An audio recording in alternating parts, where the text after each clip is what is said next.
तो भैया हरो और बिन्ना हरो, स्वागत है हमारे चैनल बुंदेली मासा में। हम टॉप 20 प्रश्नों की सीरीज चला रहे हैं। और अगर आप बुंदेलखंड से और बुंदेली से प्यार करो तो चैनल को सब्सक्राइब, वीडियो को लाइक करके ही जाने हैं। और अगर पढ़ाई लिखाई कर रहे हो, रेलवे की तैयारी कर रहे हैं, जीडी की तैयारी कर रहे हैं, तो वीडियो में बने रहने हैं।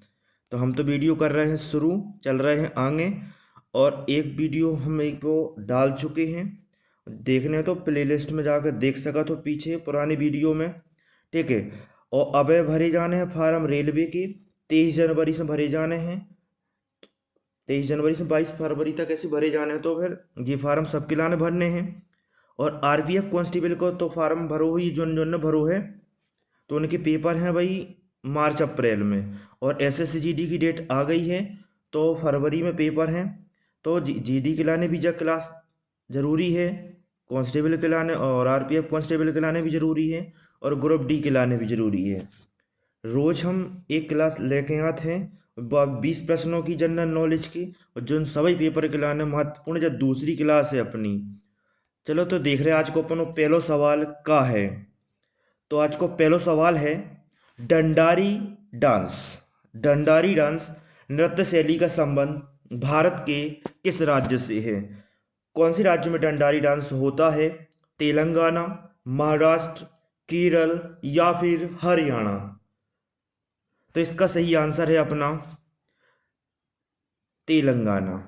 तेलंगाना में डंडारी डांस होता है। और डंडारी डांस ये होता है गौड़ जनजाति के द्वारा किया जाता है।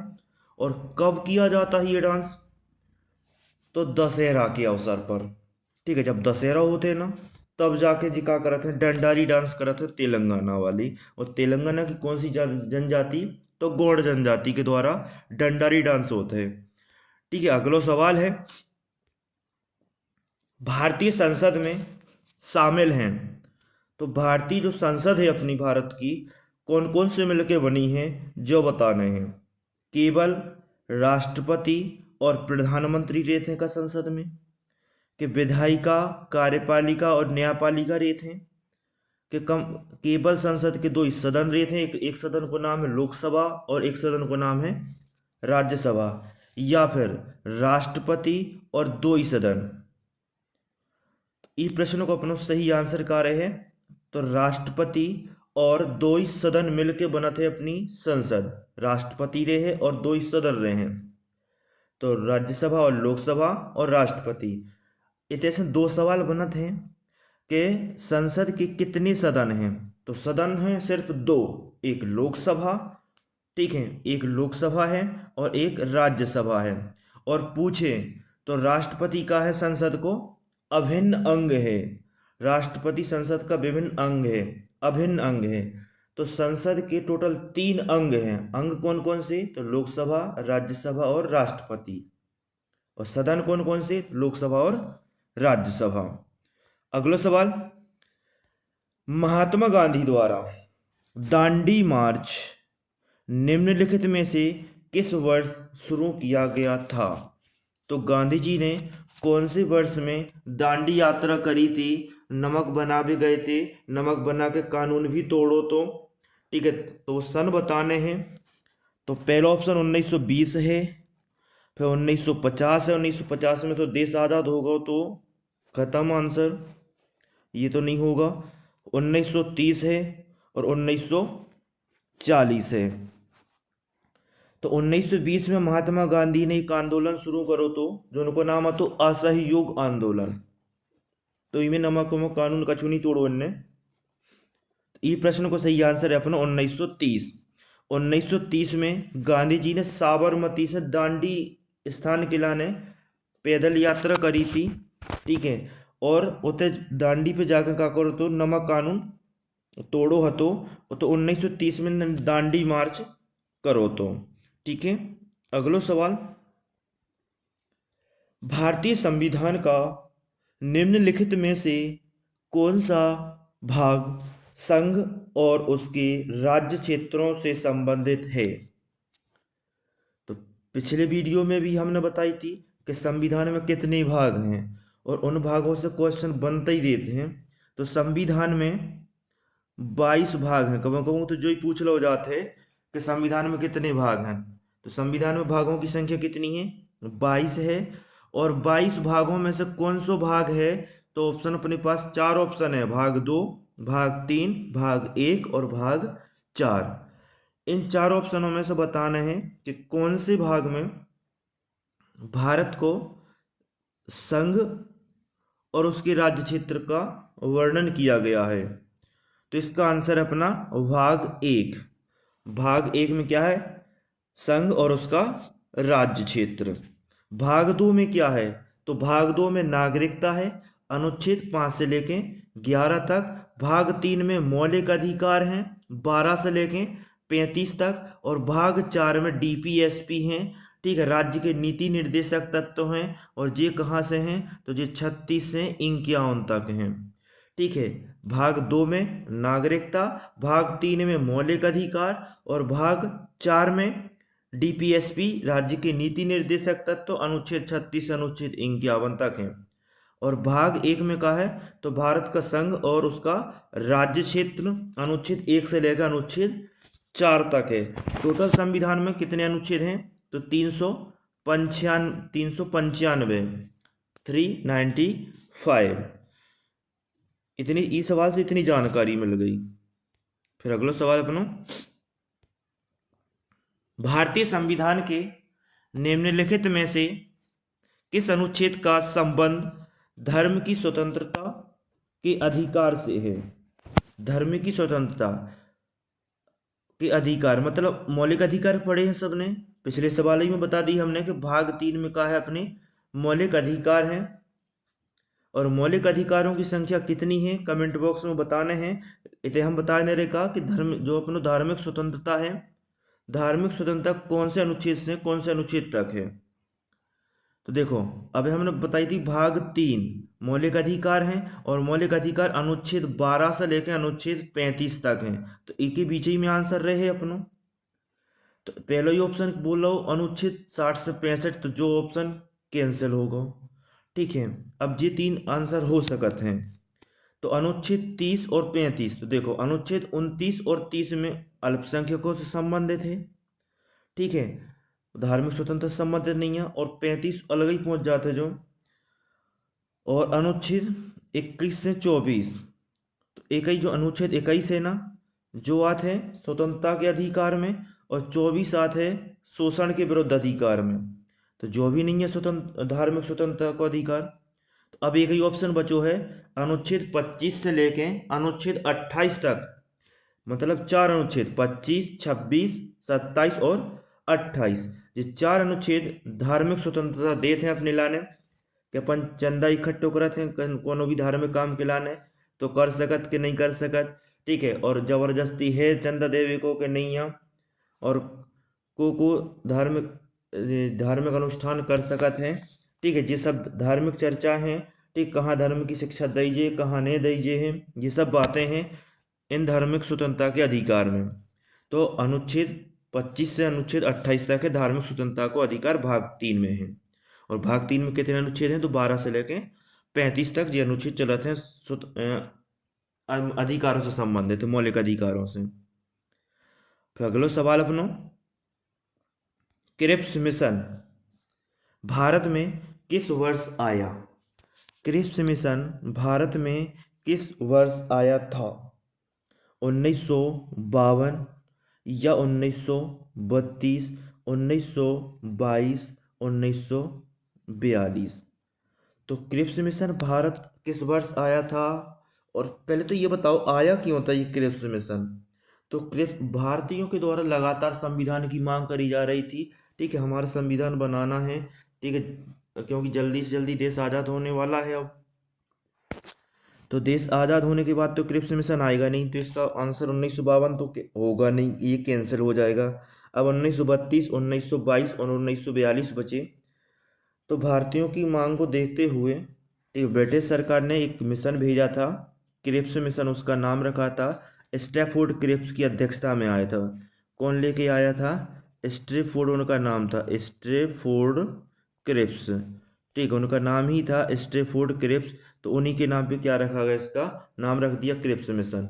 तो ये आए, इनको भारत ने समझा, इनने अपनी शर्तें रखी, तो गांधी जी ने क्या कह दिया क्रिप्स मिशन को कि ये ऐसी बैंक का चेक है जिसका दिवालिया निकल चुका है। पोस्ट डेटेड चेक की संज्ञा दी थी गांधी जी ने इस मिशन को। क्यों? क्योंकि ये कह रहा था कि अभी चला, जब ये आया था तो दूसरा विश्व युद्ध चल रहा था, तो दूसरे विश्व युद्ध के बाद भारत को आज़ाद करेंगे। अब दूसरा विश्व युद्ध पता नहीं कब तक चले, क्या हो सकता है करें या ना करें, तो इसलिए गांधी जी ने इसको क्या कहा था, पोस्ट डेटेड चेक। कई बार परीक्षा में पूछा गया है कि किस मिशन को महात्मा गांधी ने पोस्ट डेटेड चेक कहा, तो क्रिप्स मिशन को। घुमा घुमा के प्रश्न पूछता है वो, पता है। और ऐसा भी पूछता है कि क्रिप्स मिशन को पोस्ट डेटेड चेक की संज्ञा किसने दी, तो किसने दी, महात्मा गांधी ने दी। तो इस प्रश्न का सही आंसर अपना क्या होगा, कब आया था ये, तो 1900। और दूसरा विश्व युद्ध बता दें तो कब से कब तक चला था ये, 38-39 शुरू हुआ था और 44-45 तक चला था, तो उसी के बीच में आया था। तो इसका आंसर हो जाएगा अपना 1942 में आया था क्रिप्स मिशन, स्टैफोर्ड की अध्यक्षता में। फिर अगला सवाल अपनो इतिहास से है, मौर्य वंश से है। मौर्य साम्राज्य का अंतिम शासक कौन था? बृहद्रथ, चंद्रगुप्त मौर्य, अशोक और बिंदुसार। तो चंद्रगुप्त मौर्य ने तो शुरुआत करी थी मौर्य वंश की, तो जो तो है पहलो शासक, मौर्य वंश को संस्थापक, तो संस्थापक पूछी जाते हैं, और अंतिम शासक पूछी जाते हैं, और प्रतापी शासक पूछी जाते हैं। ठीक है, तो चंद्रगुप्त मौर्य मौर्य वंश का संस्थापक था, और इस वंश का अंतिम शासक अपन को बताना है, तो अशोक भी इसी वंश का है, मौर्य वंश का। और बिंदुसार ये भी इसी वंश का है। चंद्रगुप्त मौर्य का लड़का बिंदुसार, और बिंदुसार का लड़का अशोक था। ठीक है, ये तो तीन हैं, दादा, पिता और पुत्र, ये तीन लोग हो गए। इस प्रश्न का सही आंसर क्या है अपना, मौर्य वंश का अंतिम शासक तो बृहद्रथ। बृहद्रथ मौर्य वंश का अंतिम शासक है। चंद्रगुप्त मौर्य इस वंश का संस्थापक था। और अशोक का तो नाम सुना ही होगा, बहुत खतरनाक शासक था, प्रतापी शासक था। अगला सवाल अपना 8वां सवाल है, भारतीय संविधान के निम्नलिखित में से किस अनुच्छेद में सर्वोच्च न्यायालय को अभिलेख न्यायालय के रूप में वर्णित किया गया है? किस अनुच्छेद में लिखा है कि सुप्रीम कोर्ट, सर्वोच्च न्यायालय एक अभिलेख न्यायालय होगा? Article 127, article 123, article 129, article 125। तो सुप्रीम कोर्ट की शुरुआत होती है 1-2 का 4 से। ठीक है, जो अपना सुप्रीम कोर्ट है, भारतीय सर्वोच्च न्यायालय है, दिल्ली में है। ठीक है, वो अनुच्छेद 124 से स्टार्ट ही होता है, तो इसके पहले तो आंसर होगा नहीं, तो अनुच्छेद 123 इसका सही आंसर नहीं है, ये है इसका गलत। और अनुच्छेद 123 में है क्या, तो राज्यपाल की अध्यादेश जारी करने की शक्ति कहाँ दी गई है, अनुच्छेद 123 में दी गई है। तो अभिलेख न्यायालय होगा सुप्रीम कोर्ट, ये बात कही गई है अनुच्छेद 129 में। इस प्रश्न का अपना सही आंसर क्या होगा, अनुच्छेद 129, सुप्रीम कोर्ट एक अभिलेख न्यायालय होगा। क्वेश्चन नंबर 9, निम्नलिखित में से कौन नाइटिंगेल ऑफ इंडिया के नाम से लोकप्रिय थी? नाइटिंगेल ऑफ इंडिया के नाम से लोकप्रिय थी सरोजनी नायडू, इंदिरा गांधी, मार्केट थैचर या फिर बेरिल मार्कम। कौन की लाने कही जाती नाइटिंगेल ऑफ इंडिया? तो इस प्रश्न को सही आंसर है सरोजनी नायडू। सरोजनी नायडू के लाने का बोलते नाइटिंगेल ऑफ इंडिया के नाम से ये फेमस थी अपने समय में। 10वां सवाल है, शास्त्रीय नृत्य में निम्नलिखित में से कौन सा रस क्रोध को दर्शाता है? क्रोध रस पड़े होंगे हिंदी भाषा में। ठीक है, रस और उनके स्थायी भाव, तो कौन सा जो रस है क्रोध को दर्शाता है? क्रोध मतलब रौद्र, इसका सही आंसर क्या होगा? रौद्र। 11वां सवाल, भारतीय संविधान में राज्य के नीति निर्देशक सिद्धांतों का मुख्य उद्देश्य क्या है? तो राज्य की नीति निर्देशक तत्व संविधान के भाग 4 में है। संविधान में टोटल 22 भाग है, चौथे भाग में कहा है राज्य के नीति निर्देशक तत्व, और अनुच्छेद 36 से अनुच्छेद 51 तक चलत है। राज्य के नीति निर्देशक तत्व कहाँ से लाए गए थे? तो आयरलैंड के संविधान से लाए गए थे राज्य की नीति निर्देशक तत्व, डीपीएसपी। और इनको उद्देश्य का है तो सामाजिक एवं आर्थिक न्याय, ठीक है, सामाजिक एवं आर्थिक न्याय दिलाना इनका उद्देश्य है। अपना 12वां सवाल है आज का, बारदौली सत्याग्रह निम्नलिखित में से किस वर्ष हुआ था? ये भी आईएमपी सवाल है। सन भी दिए गए अपने पास, 4 ऑप्शन, 1928, 1924, 1926 और 1922। तो 1928 में गुजरात में हुआ था बारदौली सत्याग्रह, और इस बारदौली सत्याग्रह का नेतृत्व किया था अपने सरदार वल्लभ भाई पटेल ने। किसने किया था? सरदार वल्लभ भाई पटेल ने बारदौली सत्याग्रह का नेतृत्व किया था। और ये क्यों था ये सत्याग्रह? तो अंग्रेजों ने बढ़ा दिया था टैक्स, ठीक है, किसानी पे टैक्स बढ़ा दिया था। तो इस टैक्स को कम करने के लिए ये सत्याग्रह किया गया था। तो सरदार पटेल ने नेतृत्व किया था। तो ये सफल हुआ जब ये वाला सत्याग्रह, तो बारदौली की महिलाओं ने वल्लभ भाई पटेल को सरदार की उपाधि दी थी, ठीक है।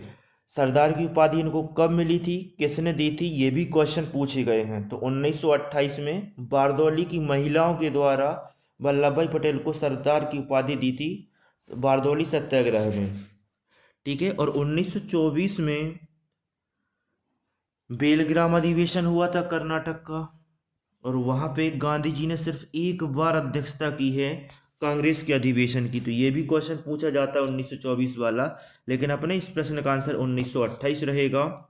चलते हैं अगले प्रश्न की तरफ, और हमारा 13वां प्रश्न है, जलियांवाला बाग हत्याकांड की जानकारी मिलने पर अपनी नाइटहुड की उपाधि त्याग दी।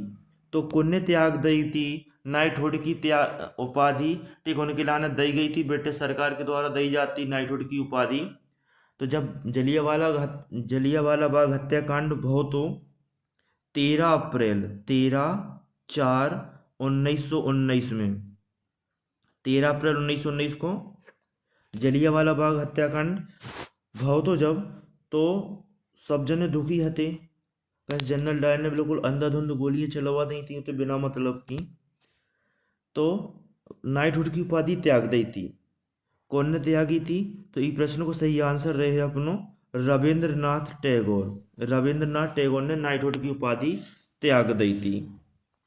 फिर 14वां सवाल है अपनो, लोक नृत्य जात्रा, जात्रा JATRA जात्रा की उत्पत्ति निम्नलिखित में से किस राज्य में हुई है?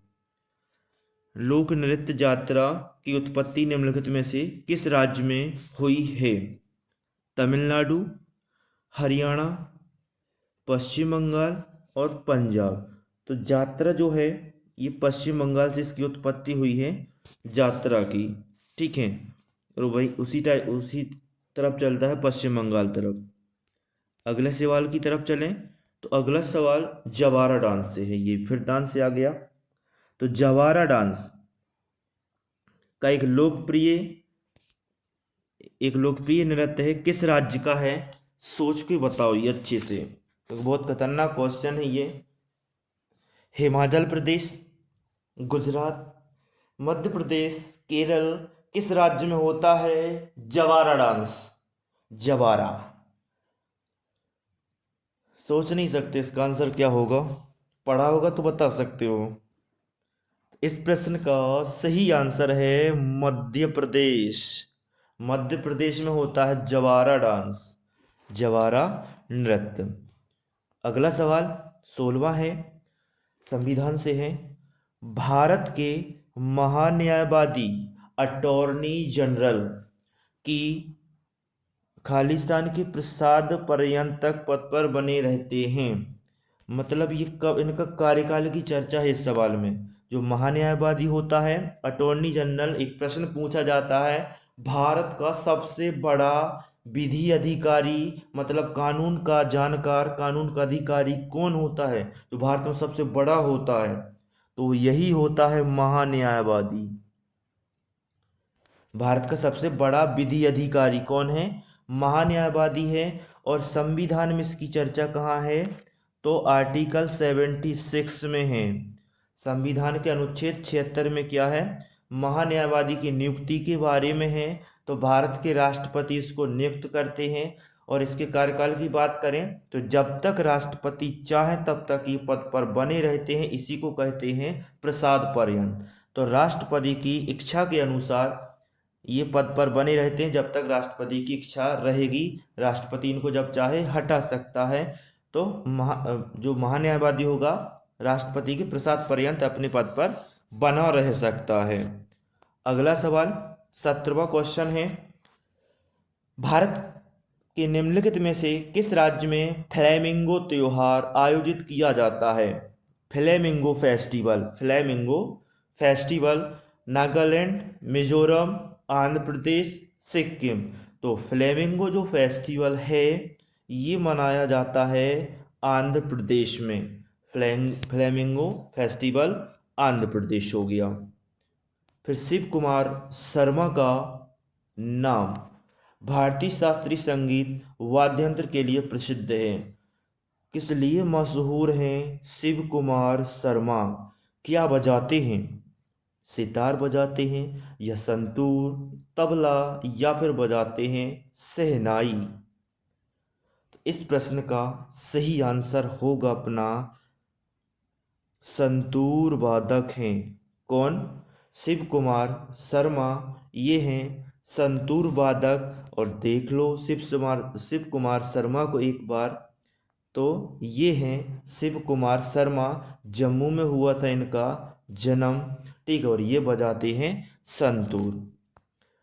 और 19वां सवाल है आज का सेकंड लास्ट क्वेश्चन है, पंजाब केसरी के नाम से जाने जाते हैं महात्मा गांधी, जवाहरलाल नेहरू, लाला लाजपत राय या फिर मिल्खा सिंह?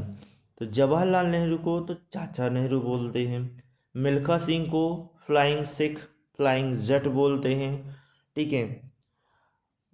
और महात्मा गांधी को राष्ट्रपिता या फिर बापू कहते हैं। तो पंजाब केसरी, पंजाब से थे लाला लाजपत राय, तो इनको कहा जाता है पंजाब केसरी। तो इस प्रश्न का सही आंसर क्या होगा अपना लाला लाजपत राय, इनको पंजाब केसरी के नाम से जाना जाता है। फिर हमारा आज का आखिरी सवाल वंश से है, इतिहास से है, हर्यक वंश। तो दो वंशों से क्वेश्चन आया आज अपने, एक मौर्य वंश से और एक हर्यक वंश से। तो अपन ने पिछले सवाल में मौर्य वंश का संस्थापक देखा, अंतिम शासक देखा। अब यहाँ पे कौन सा सवाल है? हर्यक वंश। ये मगध का पहला वंश है, मगध पे शासन करने वाला पहला वंश है हर्यक वंश। इसी ने शुरुआत की थी मगध साम्राज्य की। तो हर्यक वंश का स्थापना किसने करी थी? बिंबिसार, अशोक, श्रीगुप्त, समुद्रगुप्त। तो ये दोनों श्रीगुप्त समुद्रगुप्त गुप्त वंश के हैं, अशोक मौर्य वंश का है।